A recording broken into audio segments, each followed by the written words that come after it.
Climate change is putting America's trillion-dollar coastal property and infrastructure at risk right now, and property owners, unfortunately, are likely the ones to bear the cost. In tonight's Saving the Carolinas report, News 13's Julie Calhoun is looking at the financial toll of climate change along the coast. I had to evacuate my home, and my whole entire community was inundated with floodwaters. April O'Leary and 400 other families in Horry County were forced out of their homes after catastrophic flooding from Hurricane Florence. I saw my beloved neighbors, who I adore, suffer. Grown men crying and just embracing me and just suffering. That really broke me. The damage caused by Hurricane Florence was estimated to cost around $24 billion, the ninth most destructive in U.S. history. According to the National Climate Assessment, climate change is expected to have even more economic impacts.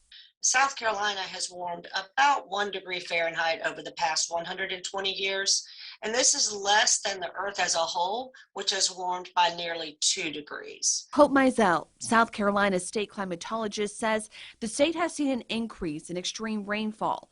4 of the top 10 wettest years on record have happened since 2013. Flooding is the big concern with warming temperatures.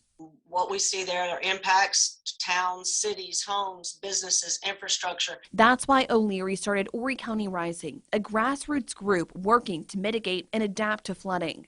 We're going to flood no matter what. I mean, we can't change that, but we can make sure that when we do flood, it doesn't become this tragic, catastrophic event. According to the National Climate Assessment, $1 trillion worth of coastal real estate and more than 60,000 miles of roads and bridges in coastal floodplains are already vulnerable to extreme storms and hurricanes that cost billions in repairs. We have a very aging stormwater infrastructure. A lot of the infrastructure was designed back in the 50s and 60s, for much smaller rainfall events. The cost to upgrade the nation's wastewater and stormwater system is nearly $300 billion over the next 20 years.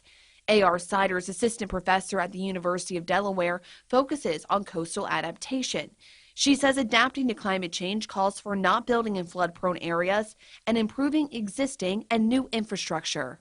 We wait until after the damage to start thinking about how we're going to rebuild.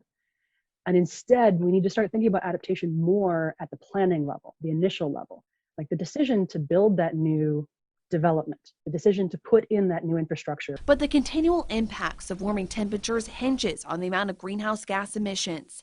In 2020, South Carolina's 4 nuclear power plants supplied more than half the state's total electricity, and the state was the 3rd largest producer of nuclear power in the country. South Carolina ranks 27th in the nation for its carbon emissions, leading energy companies like Santee Cooper to work to lower its carbon footprint. Into the 2030s, we predict we'll reduce our carbon emissions about 55%.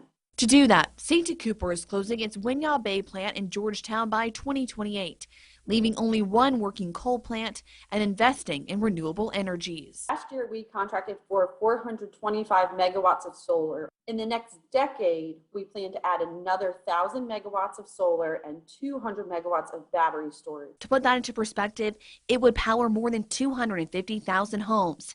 Duke Energy would not do an on-camera interview, but sent us information on its clean energy plan.